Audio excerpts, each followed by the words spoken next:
All right, so if it looked like that last video cut off, we answered the answer, but I kind of wanted to separate it into a different video so that we can spend a little more time on this next issue. So to remind you where we're at, we're just going to carry on with that last problem. We had an answer of 3290 plus or minus 0.2%. Now that was for the percent uncertainty, right? And that's great, but what if I asked you for absolute uncertainty?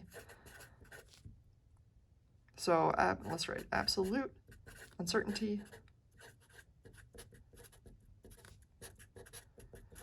So if I wanted to know the absolute uncertainty of this particular measurement, let me remind you a little bit about where we're at. Before we rounded anything, we had 3285.504 cubic centimeters. And our percent error was actually 0.239%. So these were our unrounded numbers. So if I ask you to take this information, plus or minus 0.239%, and put it into absolute uncertainty, first we'd have to find what 0.239% of this is. So in order to do that, you move the decimal place 2 times. If you wanted to find percent of anything, that's what you do. You move the decimal 2 times and multiply it times the value that you're interested in. So we'll take this 3285.504 and we'll multiply it by 0.00239, and that will give us 0.239% of this number. When you do this, you get an answer of times 3285.504, and you get an answer of 7.85 centimeters cubed. All right, so now we have a general idea of what our answer should be. It's going to be 3285 plus or minus that 7.85, but we have to look at sig figs.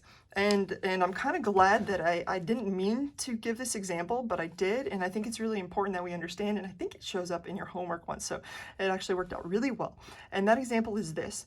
Remember that this only had 3 sig figs. So we're used to rounding this so often to 3290, right? But we have an issue, and that is that this is in the ones place. So if this had been like plus or minus 20, it'd been really easy because we would just kept that 3290 plus or minus 20, but it's not. It's got something in the ones place, and this we only know to the tens place. So what do? Well, you report with an extra sig fig in the case of this. So if this error is lower than the precision that this number gives you, you're going to actually report that number. You're going to report this number right here, the error, and expand the amount of sig figs that this has. And that will give you a more narrow range and a more accurate range. So let's go ahead and do that. It's going to be 32, 80, you got to round up 86, plus or minus 7.85 rounds to 8 centimeters cubed. And this would be your answer for absolute uncertainty. So I understand that that's probably a little interesting, so I would go back and do it again to give you an idea of where we might want to go. And if you don't like watching counterexamples, I suggest stopping. I personally hate watching counterexamples because they confuse me. But if you want to see what I'm talking about, to see the alternate of what you might have done more intuitively, go ahead and watch this. So we would have taken 3285.504 and we would have rounded to 3290. And we would have taken this 7.85, we would have rounded it to 10. So you'd have 3290 plus or minus 10.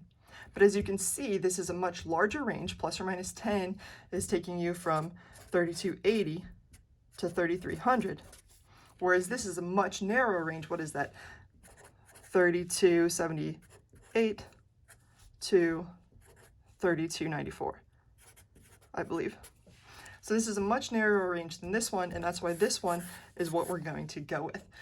So in the case that you come across an error that is, or an absolute uncertainty that is lower in precision, in other words, it's not in the tens place, it's in the ones place, than this one, which would have ended in the tens place.